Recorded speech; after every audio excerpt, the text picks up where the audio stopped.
Allan, you're on now. On now. Hello.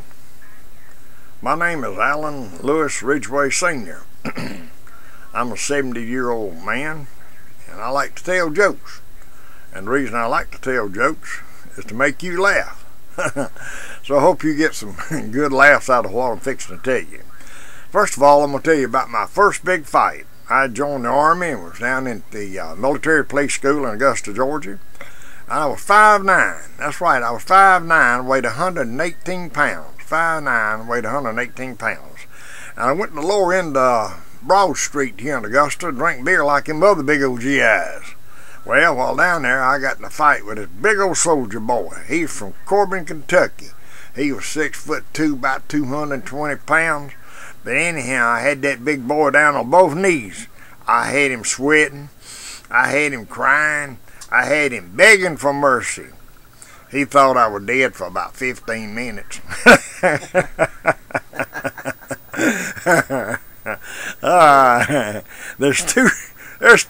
There's two sayings. And one saying is, say what? And the other one, you gotta be kidding me. Well, I'm fixing to tell you how those two sayings got started. George Washington was crossing the Delaware, and he had a man at the front of the boat named Peter Smith. And Peter Smith had a lantern, and he was swinging back and forth, so they could see how to row into the shoreline without hitting the rocks. Well, a big wave hit the ship, and Peter Smith fell over into the water, and they never did find him or the lantern either. So anyhow, when they arrived at the shore, they looked up the shoreline there, and they seen this big farmhouse with all the lights on. And George Washington told his men, says, we'll march up there, and says, maybe we can get a room for the night. Well, what George didn't know, that was a cat house. Sure was, it was a cat house.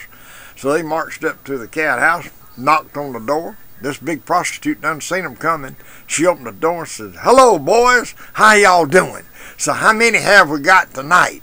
And George says, well, there's 12 of us here without Peter. Say what? You gotta be kidding me. That's how those two stories got started. Next one I'm going to tell you about is about the Queen and the Pope. The Queen and the Pope, Queen Elizabeth. The Pope went to visit Queen Elizabeth, and Queen Elizabeth had the Pope on one arm, and on the other arm she had that big black purse. And they went out to the royal barn where all the royal horses stay. And she was showing the Pope around the royal stables, and one of the horses farted. And it farted so loud it just made the rafters in the tin roof up there vibrate. And she says, oh, Pope, excuse me, I am so sorry. That is so terrible. I've never had nothing like that happen to me before. And the Pope says, that's all right, Madam Queen.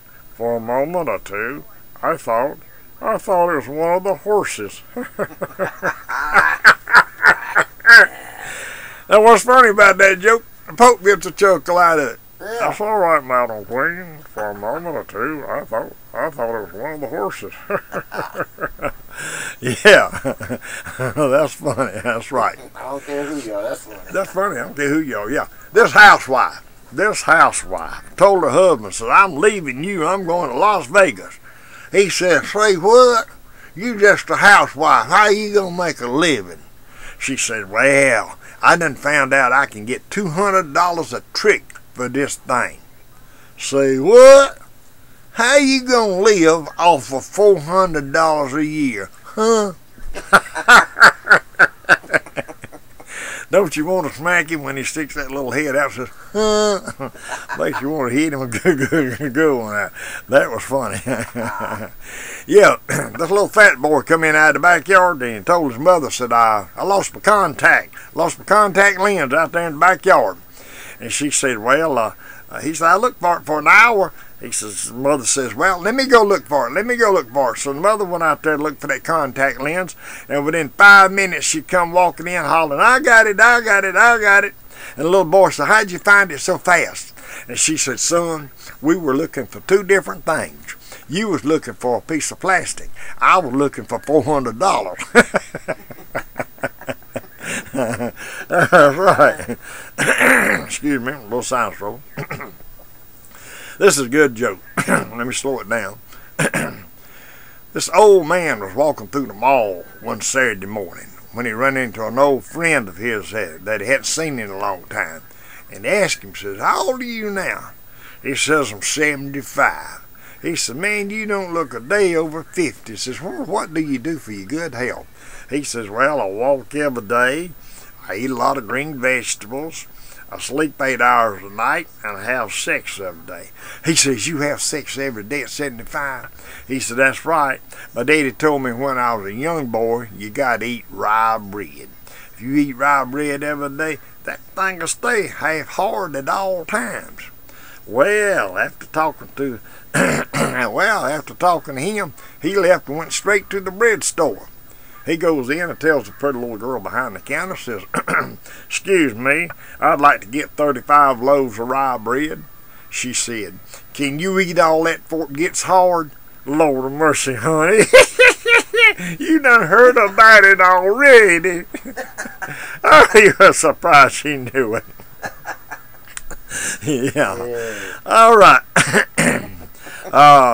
This mailman. First of all, before I tell you this joke, you have to know that castration, if you castrate an animal, it makes them humble. If you castrate an animal, it makes them humble, makes them weak, makes them all-mannered, okay? You have to know that before I tell the joke here, so you get the good punchline. This postman went up on the porch. One of these old houses that has a porch and a half around the house. And a little old lady lives there, paints that thing gray enamel, as slick as it can be every springtime. And the postman walks up there and drops a letter in the little metal mailbox and turns to walk away, and this pit bull wakes up, spies him, and he comes after him, just coming around the corner of that porch, peeling the paint up with his paws to attack him. And the little old lady hears the commotion. She runs out there and grabs him by the collar, says, "Get off of him! Get off of him! Get back!" Said, "Mr. Postman, I'm so sorry. This dog's so mean, so vicious. Said I had him castrated last week. I thought that would stop him." The postman looked up with a tear in his eyes and said, "Lady, you ought to have had his teeth pulled. When he come around the corner, I knowed he didn't want to start frigging." That's right. Now that's a little rude. And I fix to tell another one's a little bit rude, but I don't say it for the rudeness. I say it for the humor in it, okay? What did the lesbian frog say to her girlfriend? That's right. What did the lesbian frog say to her girlfriend? "Oh, go ahead, honey. It tastes just like chicken." She believes that. I'll sell her the Golden Gate Bridge. Sell her the Golden Gate Bridge. All right. I got a pig. I got a pet pig named Harley. That's right, Harley. Now, the next election we have, I'm going to try to get Harley into the election. Because I'm going to tell you something. Old Harley's not going to win, but he sure is going to enjoy all that mudslinging. He's going to enjoy all that mudslinging. That's right. This redneck joined the Army, and he never had been out of Alabama. And the Army drill sergeant told him, says, "All right, bend over and spread them cheeks." And he went. He didn't know no better. All right.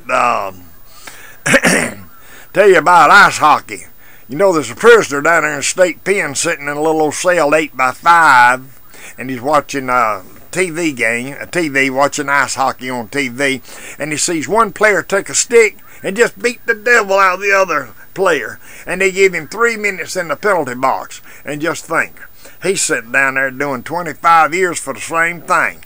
Now, where is our justice system? Well, what was he thinking? All right. I believe that will finish us up for the time. We'll be putting up more parts, me and my friend Mr. Billy Reeves. Hope you enjoyed it. Bye-bye. Bye-bye.